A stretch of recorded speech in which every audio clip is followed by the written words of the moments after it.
Welcome to the Lunch and Blunt Show. Today we're sitting down with a very, very special guest, and he's calling in, man. This is Dalen, Ghost Brothers Travel Channel. Man, we're just blessed to have you on the phone today. How's it going? Oh man, everything is going wonderful, man. It's a blessing to be here today, man. Especially with a new show coming on television, man. And just, God is just raining His blessings on down, brother. I cannot be mad right now. Oh man, that is. No, that's where I was. I'm with you. I'm right here with you, man. Yeah. Oh man. So August 16th, Yes, August sir. 16th, Yes, sir. new season. Oh man. Yes, that's a special day for me, man. It's actually my mother's birthday and my grandmother's birthday, man. So I was like, oh man, look at God, man, showing out, man. He know this is a special day, bro. This That's show a got to do blessing. well now, man. That is a blessing, bro. That is a blessing, a super huge blessing. Well, we're gonna wish her happy. We're gonna wish both of them happy early birthday here from the Lunch and Blunt Show. And again, man, we want to know, how did you guys get in the ghost business? Man, it's crazy. So, some years back, Jawan and I were actually roommates at the time in Atlanta, and we were working on the Monique show on BET. We were both doing wardrobe. And we were just seeing how they film TV shows. Because, they was filming 2 episodes a day, 3 days a week when we was on the Monique show. So it was just kind of interesting to see how that worked. And I remember one night, I was in my room, he was in his room, and I was watching television. I couldn't sleep. And I was watching one of those ghost hunter shows, man. I was like, dang, man, I don't never see no black people doing this. Exactly. Like, I never see any representation. Yeah, I never see any representation of myself on any of these shows. I was like, I wonder why. Yeah. And then, like, my mother's a pastor of a church. She's been a pastor since I was in 3rd grade. So I grew up in the church. I'm from Dallas, Texas. I grew from the South, wow. man. So raised in the church. Yeah, Wow. yeah. So it's like we've always been taught that you don't mess with spirits. You don't play with ghosts. The only ghost you acknowledge is the Holy Ghost. Like, you don't acknowledge nothing else, man. And so, yeah, I was just figured all of that played a part. I just ran the idea past Juwan, man, and he thought it was very, very interesting. And around that same time, Marcus was cutting our hair. And just talking to him about it, it's my boy, and he was just like, man, he used to be like what's the dude? He worked in the church. He was like the right hand man of the pastor. Oh, like a deacon, like a deacon or something. Yeah, kind of like a deacon, but he wasn't preaching the word or nothing. But he was just like the pastor's right hand man. And so he grew up in the church too. So we just all had these backgrounds, man. It was just that's what kind of led our curiosity. Okay. That's wonderful though. And you guys, I love how you guys came together and you guys put together, and you guys are representing us well at doing what you're doing. Keep that work up. Yeah. So let me ask you. That was our. Oh, go ahead. Go ahead. Oh, I'm sorry. No, Go I'm ahead. just saying that was our biggest, one of our biggest concerns was when we first started doing the show, man. We wanted to be received well, first and foremost, by our people. Yes. You know what I mean? Like, it was something new and something different. We didn't want people thinking that we was cool and shucking the job and nothing like that. Yeah. So I'm glad that people received it well, and it actually opened up a lot of conversation too. So. It does. It really does for the black community, though. You know what I'm saying? I don't know about you, but I had a paranormal experience once or twice. So okay. But coming from the South Coast, if you were from Yep. I know what you're already about to say, man. It's coming from the South, man, it's crazy. It's scary. Yep, every black person that we talk to, man, like, it's like, man, y'all hunt ghosts? Mm-hmm. I mean, y'all really believe in ghosts, man? Man, y'all boys don't really believe in no ghosts. It's like, nah, bro, like, we really do. And then, literally, it never fails. Probably about 2-3 minutes later, it's always, man, in my basement, man, I really do be thinking about Uncle Tony down there, man. Like, everybody got a ghost story once you start talking to them, man. Oh, what? It's true. It's so true. Yeah. Let me ask you, when was your first paranormal experience? What was your first paranormal experience? I mean, I had a few, man, but just growing up, I think the one that probably stuck out the most to me was just when I was 7. I used to visit my grandmother, who's the one whose birthday is on August 16th. She stays in this town called McCamey, Texas.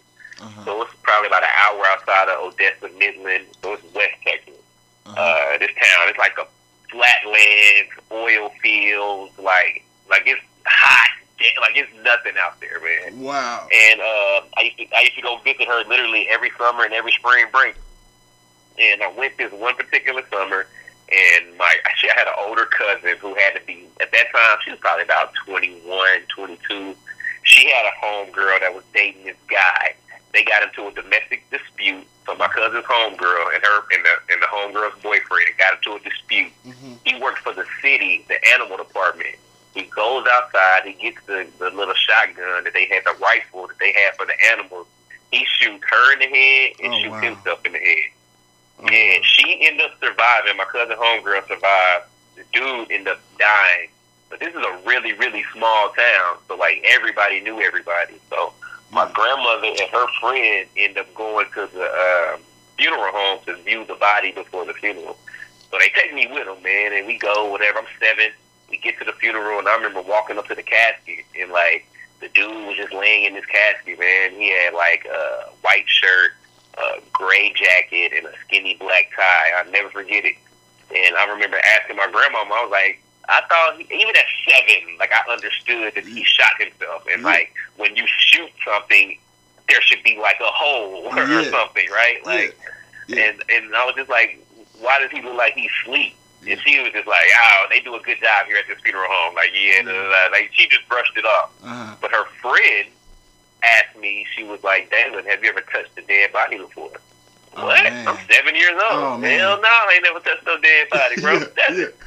And so this lady literally grabs my hand and puts it on the chest of this dead guy in this casket. Mind you, I'm 7. I mean, now at 34. Oh my God. At 34, I'm like, I get it. But at 7, like, I'm tripping. So I snatch my hand back. I'm looking at my grandmama like, damn, like, you too old to be hanging around bad influences. Like, why you hanging with this lady? She over here, like, you doing, it's peer pressure. It's torture, man. For a 7-year-old, it's torture.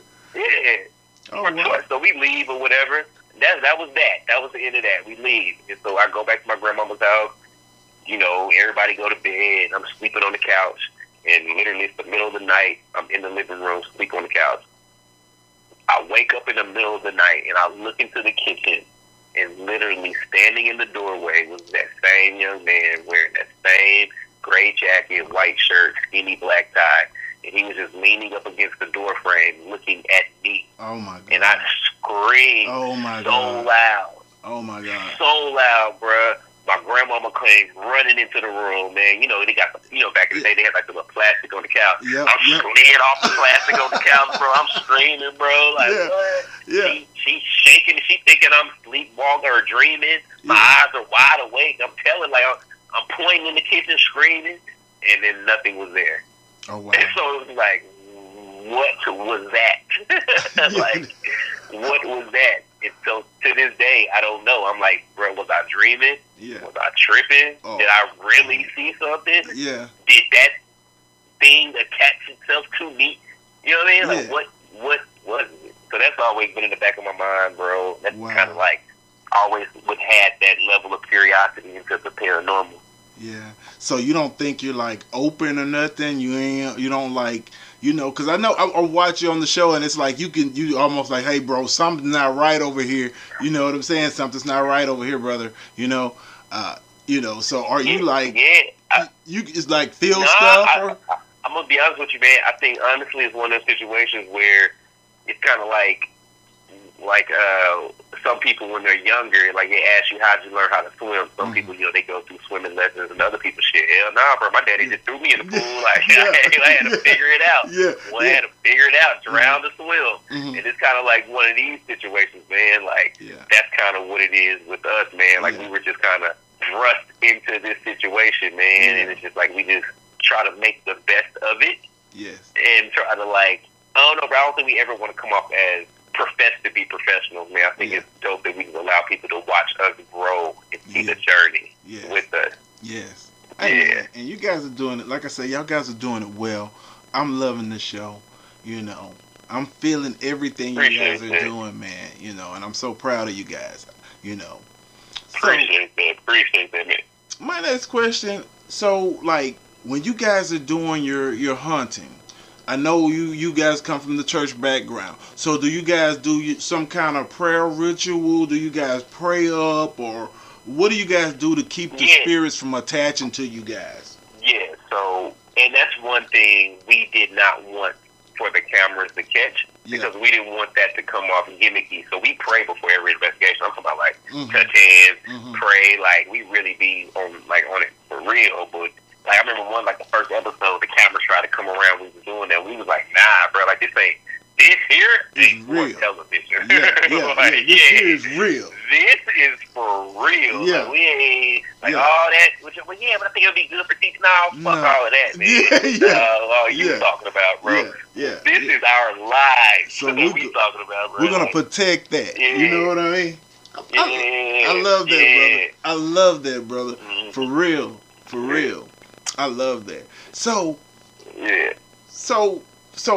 what was like the scariest type of place you guys been to? Because I mean, I know when y'all guys kicked off the first episode of last season, you guys were in Louisiana. Y'all were right here in Louisiana, right? Right. I'm trying to think what was that episode? What episode was that? I believe it was some episode you guys was like in Louisiana and Marcus. Oh no, yeah. That was the first season. Were we at the plantation? Yeah. Yeah, if it was the plantation, that was the first season. That was. I think that was the first episode of the first season. Yeah, it was Magnolia Plantation in Louisiana. That place was cool, bro. Like that was cool because that was our first time. All three of our first time ever being on a plantation. Oh wow. And shit, we from Georgia and Texas, so that's plantations ran all through them places. Yeah, that's real. That's real, bro. Yeah, that's crazy. So to be on one, which is it was just real interesting to, and it was just a different perspective. It was a way different perspective for us because being black and investigating potentially slaves on this plantation, like it was just different. Like the white folks that investigated the place before, and their interpretation of it was totally different from ours. Yeah. Like they felt like it was negative and this, that, and the third. But shit, we felt like it was cool. Like we felt welcome. Like it felt like but it was like a family member. A spirit. Yeah. That's dope. That's dope. Exactly. That's real dope, bro. So this season here coming up, what can you tell us? Like, can you give us a little bit of what's probably gonna happen on this first episode? Is it gonna get a little crazy, or can you give us a little tad? So this is actually a brand new series. So this isn't just Ghost Brothers anymore. It's not the same show anymore, and that's what we're trying to. We want people to kind of to know that going into it. So don't go into it expecting the old Ghost Brothers, because it's not that. It's a brand new series, and this series I enjoyed more because I feel like it tells more of a complete story. Okay. Over the past couple years, because we've been doing this, we've been getting emails after direct messages, after wall posts, messages, posts. Just people telling us that their houses are haunted. Can we please come help them out, or what can they do? Yeah. And so we was just like, dang, like, what can we do to help these people? And we came up with this idea called Ghost Brothers Haunted Houseguest. Yeah. And the theory, the concept behind this show is people reach out to us and let us know that their houses are haunted, and we come spend the entire weekend with you and your family. Oh, wow. So we're dealing with real families, real households, real hauntings, real experiences. So it doesn't get repetitive. Like, how many times can you watch a paranormal group go to Waverly Hills? Yeah. Or how many times can you watch the same group go to Alcatraz? So now we're dealing with like specific households and families. Like the stories are always different. There's no one story that's the same. So it's like every episode is an adventure. So people tell us that their houses are haunted, or they believe that their houses are haunted. We come to your family on Friday. We eat dinner with you. Yeah. You tell us your stories. You show us around. We investigate with you that first night. Then we wake up and we stay the night. We wake up the next morning. You leave. Then we go do research. So we go down to City Hall. We go look through housing records, death certificates, property tax liens. We look and see who could have been here, who could have lived over here the past 200 years. Did anybody die here? Did we find out all this information? Then with that information, we go back Saturday night and investigate with the information we learned. So, all right, we found out that in 1905, a man named Mark Henry actually died in on this property. Yeah. So now Saturday night we can come back in. Is there a Mark Henry here? Yeah. You know what I mean? Yeah. And then see what type of out. responses we get. Exactly. So this is just a different type of show. It's more, I feel like we're like Ghostbusters. And Yeah. It's just like Indiana Jones or something, man. Yeah. Like, it's really cool, man. Yeah, that's dope. Yeah. That's dope. Speaking of that, man, I know because we're over here in Shreveport, and it's a place over here in City Grove, right off of over there in City Grove. I can't quite call the area, but I recall seeing it just down the road from a church, and it said, "Please buy this house. It's haunted." You know, I mean, wow. I was like, really? And that kind of sparked, when I saw you guys coming back, I was like, listen, we got to talk to these guys, you know, to find out. For sure. You know, find out what the business is. So.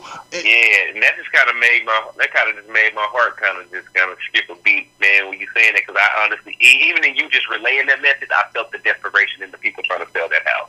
Yeah. And I never felt that until we started doing this new show. Because if you put a sign out that says, "Please buy my house, it's haunted," that's the look. Man. This is a Hail Mary. Like, Come on, look, bro. I need to sell this motherfucker. Like, Come on, somebody, please buy this house. Come on, bro. And it's crazy. There's an episode that we're dealing with this season where dude buys a house, finds out that it's haunted, like really haunted, but he got little kids, so he has to get out the house, buys a second house, and tries to sell the first house that's haunted while he's, paying the mortgage on the second house. He couldn't sell the haunted house, so now he's stuck paying the mortgage on two houses. Wow. So he then had to try to sell the new house. Wow. Well, the new house got bought, which then forces him to go back to the haunted house. Oh, my goodness. So it's just like, this house is pulling him in, and he can't get away from it. Oh, my goodness. It's crazy. So it's stuff like that we're dealing with in this new show. Wow, this is going to get deep, bro. I'm excited. I'm stoked, man. I can't wait to see this season, man. I already got it on. I got the DVR set, man. I'm waiting on the marathon now, There it is. I appreciate that, brother. Yeah. I'm waiting on the marathon now, bro. For real, man. Cool. So can we speak a little bit? What was the scariest type of thing that happened this season that just like freaked everybody out? We gotta shut it down. No more today. Have you had that moment yet? I think, this was, bro. It wasn't more so scary. It was just more so like, I don't know, bro. It just freaked. It was freaky. And it's on the show, but I can just tell you what happened too, man.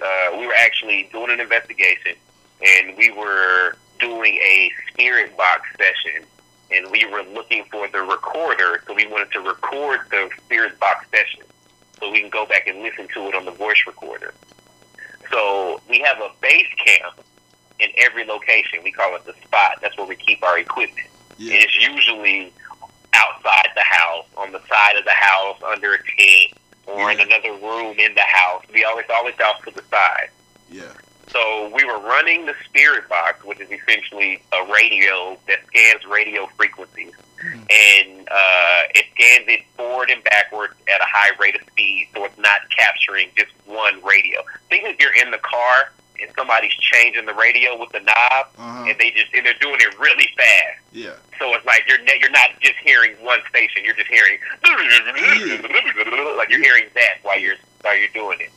Theoretically, if a spirit is trying to communicate with you, they use those words to communicate. So if you catch a sound bite, you catch a full name or something or a word, the radio's moving too fast for it to be one particular station. So theoretically, it's a spirit trying to communicate with you, right? Yeah. So we're doing a spirit box session, and in the middle of it, we're like, hey, we need the recorder. So we was like, Jawan, go to the spot, which was in another room, outside of the room we was at, and go get the recorder.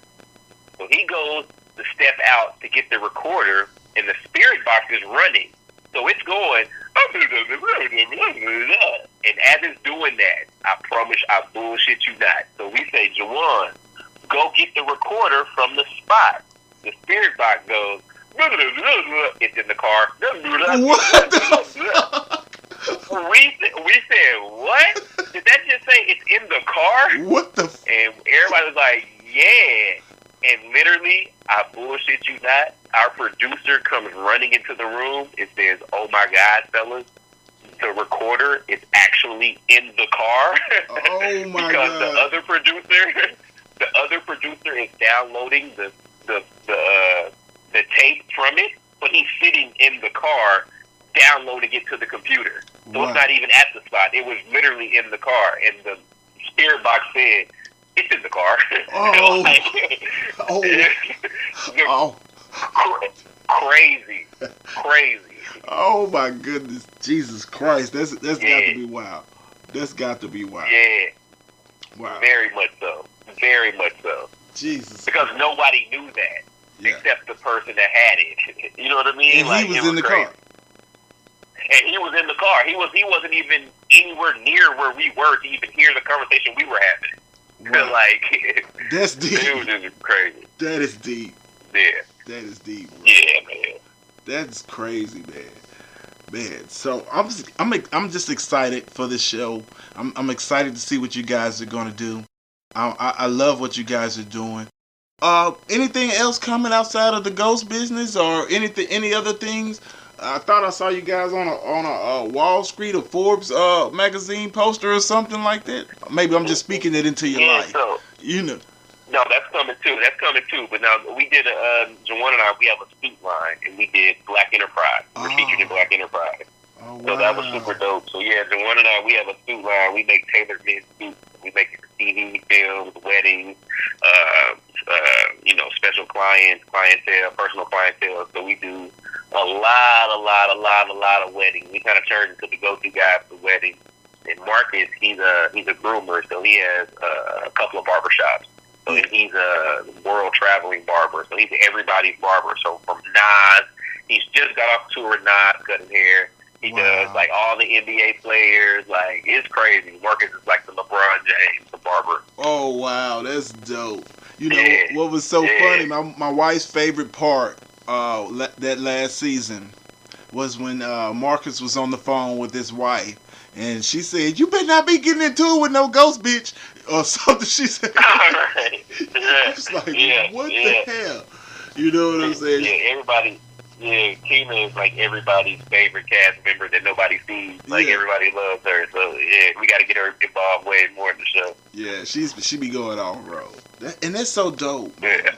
That's dope, man. I'm thankful for you guys. I'm thankful that you guys had the time to sit down. Well, you had the time to sit down and speak with me. And for sure. and we're gonna put this out, man. And we're just proud of you guys, and we're happy for what you guys are doing. Again, man. Man, we appreciate that, man. I got to get the guys on the show the next time, man. So Most sure, I'm gonna make that happen. Most definitely. I would love for you guys to come out and check out a few haunted places up here, man.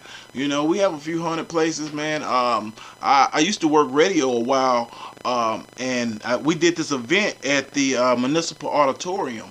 It was kind of dedicated. It went back to the Louisiana Hayride, and Elvis Presley played there, and all of this here, a bunch of it was big time country stuff.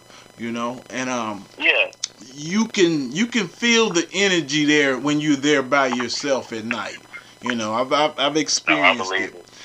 So we got a few good places around here. So whenever you guys are in the city, man, I would love to take you guys around and point out a few spots for you guys. Now, I'm not hunted here. I'm not hunted here. Right. So we're good. Right. But it's some places around here I can point out to you guys, and I think you guys can really enjoy it. Cool, man. Looking forward to it. You say you're in Shreveport, right? Yep, Shreveport, man. We're about 2.5 hours outside of Dallas, man. Yeah, I know exactly where you are. Yeah, man. For sure. So. Okay, cool, man. Well, hey, man, I appreciate you taking the time to holler at me, man. I had a lot of fun, man, and I'm going to definitely let the guys know and get them on for the next time. Yes, sir. Thank you again, man. Thank you for stopping by the Lunch and Blunt Show, and we're going to get with you, Dalen, and we're going to support you guys all the time. All right, brother. I appreciate that, man. Looking forward to it. Wonderful. Thanks again.